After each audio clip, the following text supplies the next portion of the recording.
Hey everyone, welcome back to the channel Coin Lovers. Today we're taking a closer look at the 1980 Canadian 5 cents coin, a small coin that could carry a surprisingly big value, while most nickels from this year are common pocket change rare varieties. Mint errors and coins in pristine condition can be worth a lot more to collectors. In this video, I'll walk you through the history, design, mintage, and current market value of the 1980 Canadian nickel, so if you have one at home, make sure to watch till the end. You might just discover that your coin is worth big money. Let's get started.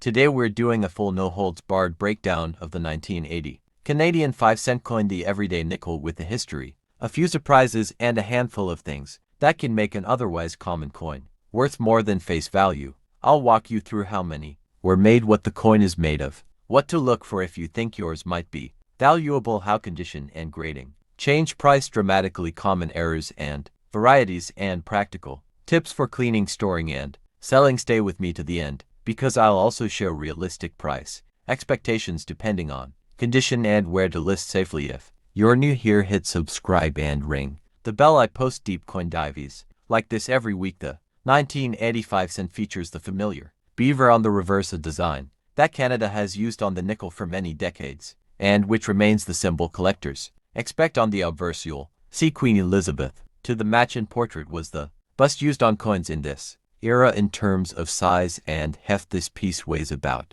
4.54 grams and measures roughly 21.2 millimeters in diameter, with a smooth edge. Importantly for collectors and for melt considerations, the 1980 circulation nickel was struck in nickel, essentially nearly pure nickel in composition for this period, which helps explain its resistance to corrosion and its feel when you handle it. This composition and the official mintage numbers are well documented by reference guides, and the mintage for 1980 is high. About 134,878,000 pieces were produced for circulation, which makes this a common date in typical circulated condition. That high mintage is why, when you pull an ordinary 1980 nickel from your pocket change, the expected value for a circulated coin is usually right around face value or a small multiple at best. But don't let that discourage you. High mintage doesn't mean there aren't collectible examples, particularly in uncirculated mint state grades, or if you have a recognized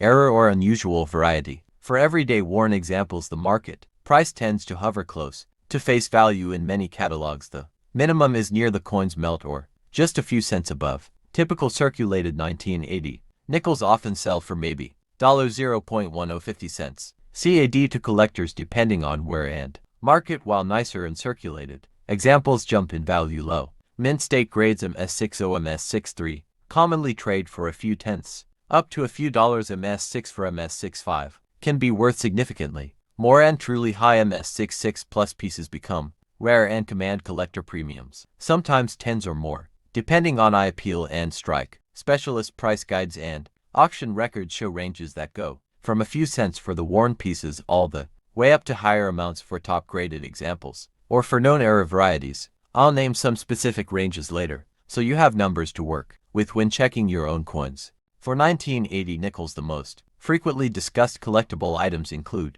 machine doubling, die clashes, weak strikes, and occasional double date or repunch mark varieties that surface on rare pieces. Machine doubling, often mistaken for doubling from the die, can appear on the devices used in the striking process and sometimes produces raised, flattened doubling that can catch a collector's eye. There are also occasional minting anomalies that local YouTube and dealer channels have highlighted. These can move price significantly if they're obvious and authenticated by a reputable grader. Always document any potential error carefully with sharp photos, obverse and reverse, and close-ups of the anomaly, and try to compare with verified references before assuming huge value. The difference between an MS64 and an MS266 can be enormous in dollar terms for the same date. When evaluating your 1980 nickel, focus on strike quality, luster, contact marks, hairlines, and overall eye appeal. Luster that radiates from the device, minimal bag marks, and sharp detail on the beaver's fur and the queen's bust will push a coin up into the higher MS grades. For practical grading at home, use a 5x-10x loupe, good lighting, and compare to certified photos from PCGS and GC and auction archives. If you think you own a high MS coin, getting it slabbed by a top third-party grading service is often the single Best way to maximize sale price: buyers will pay a premium for certified grades because it removes a lot of the guesswork. First, avoid cleaning or polishing coins that kills eye appeal and drastically reduces value. Second, authenticate by weight and diameter if something looks off. A true 1980 nickel should match the specs I mentioned earlier. Third, beware of sellers who make wild claims without documentation. Ask for high-resolution photos, provenance, and any grading reports. If you suspect an error or rarer variety, consult specialist forums, comparison galleries, and auction archives. You can also post photos in collector communities where experienced members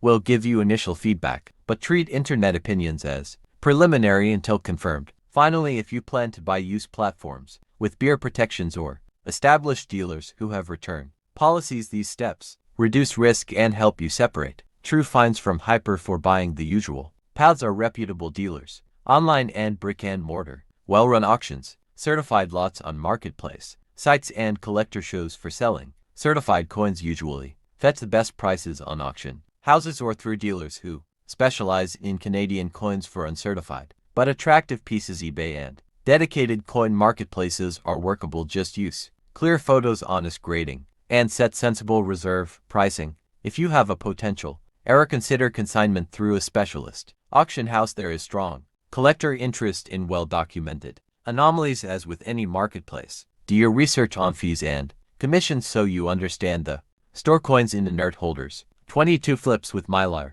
Windows coin capsules, or archival pages. Keep them in a cool, dry place away from fingerprints and avoid PVC products that outgas and damage surfaces. Handle by the edges only and never put a coin in your mouth or use abrasive cleaners. Even a mild polishing cloth will reduce collector value. If you're building a collection, catalog each piece with photos and acquisition details, date, source, price. Provenance helps later when you sell or when you want to show authenticity for a rare piece. For extremely high-grade coins, avoid slab removal attempts. Certified slabs preserve grade and marketability. The 1980 Canadian nickel is by default a high mintage, commonly found coin. Most examples are worth only modest collector premiums over face value unless they're in high mint state or authenticated as unusual varieties or show well-documented mint errors. Expect circulated coins to trade for pocket change or a small premium. Uncirculated, well-graded MS6 for MS66 pieces are where you begin to see meaningful collector dollars. If you believe you have an error or top-grade item, photograph it carefully, compare to reference guides, and consider third-party grading for maximum value. If you enjoyed this deep dive and want more coin valuation videos, hit that like button, subscribe, and turn on notifications. I post long-form coin research and valuation guides every week. Also drop a comment. Tell me whether you want me to do a grading tutorial, a coins for sale review, or a live coin hunt episode. I'll pick the top requests for future videos. Thanks for watching and keep hunting smart.